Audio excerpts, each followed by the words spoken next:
In the fading light of a long and brutal campaign, the name of one man became a whisper of hope, then a roar of defiance: General Alaric. He led an army not of conscripts, but of brothers, forged in the crucible of 100 battles. They were weary, their banners tattered, their armor scarred, but their loyalty to Alaric was unbreakable. He was more than a general. He was the fire that kept them warm in the coldest nights, the rock upon which their courage was built. They had marched across barren lands and through treacherous mountain passes, their journey a testament to their endurance and their faith in the man who led them. Alaric was a student of war, but his genius lay not in dusty old tomes, but in the heart of the battlefield itself. At the Battle of the Whispering Plains, where the enemy's cavalry thundered towards their lines, Alaric didn't build walls. He opened his ranks, creating channels of death that swallowed the charge whole, turning the enemy's strength into their own undoing. Then, at the siege of the Azure Citadel, a fortress deemed impregnable, he didn't waste lives on the walls. He diverted a river, flooding the citadel's foundations and forcing a surrender without a single drop of his soldiers' blood being spilled on its stones. With every victory, the legend of Alaric grew. His men didn't just follow his orders, they revered him. They saw his mind at work, the way he anticipated the enemy's every move, the way he valued their lives above his own. He ate what they ate, slept where they slept, and his laughter could be heard around the campfires, a sound as reassuring as a sentry's call. But while Alaric earned devotion on the front lines, he earned envy in the marbled halls of the capital. A cunning nobleman, Senator Valerius, saw Alaric's rising star not as a beacon of hope for the kingdom, but as a threat to his own ambition. Valerius, with a tongue as smooth as silk and a heart as cold as iron, began to poison the wells of power. He spread whispers of Alaric's ambition, painting him as a potential tyrant. He delayed vital supplies, hoping to starve Alaric's army into submission. He sent letters filled with false intelligence, trying to lead the general into a trap. Valerius played a game of shadows, believing the distance of the war would shield his treachery.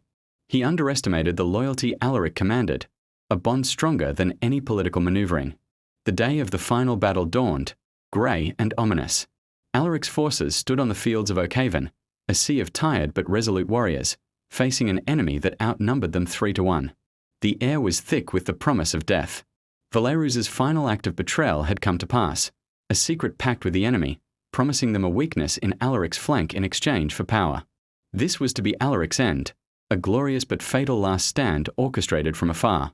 But Alaric, the master strategist, had anticipated betrayal. He knew the capital was a viper's nest. He had set his own trap. As the battle raged, with his men fighting with the fury of cornered lions, Alaric executed his masterstroke. He feigned a retreat, drawing the enemy into a narrow canyon, just as Valerius's intel had suggested. But this was no weakness. It was a kill box. As the enemy poured in, Alaric's hidden archers rained down a storm of arrows from the cliffs above. Simultaneously, a captured messenger was presented before the enemy commander, carrying Valerius's own sealed correspondence, revealing his plan to betray them as well once Alaric was defeated. Confusion and rage erupted in the enemy ranks. Their charge faltered, their lines broke. It was in this chaos that Alaric led the final, thunderous charge. The victory was absolute, a stunning triumph against impossible odds. In the heart of the battle, Valerius's treachery was laid bare for all to see, his deceit exposed under the harsh light of Alaric's brilliant victory.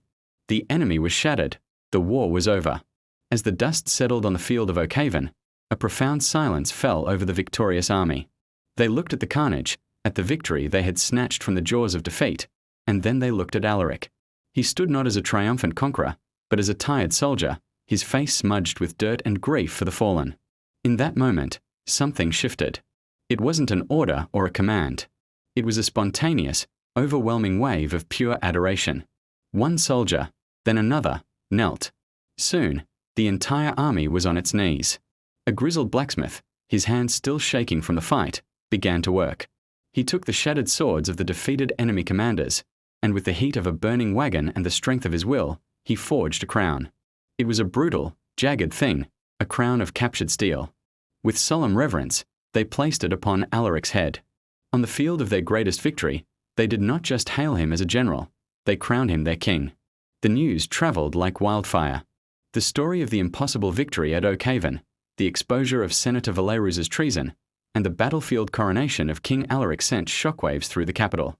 The old regime, rotten with corruption and cowardice, crumbled overnight.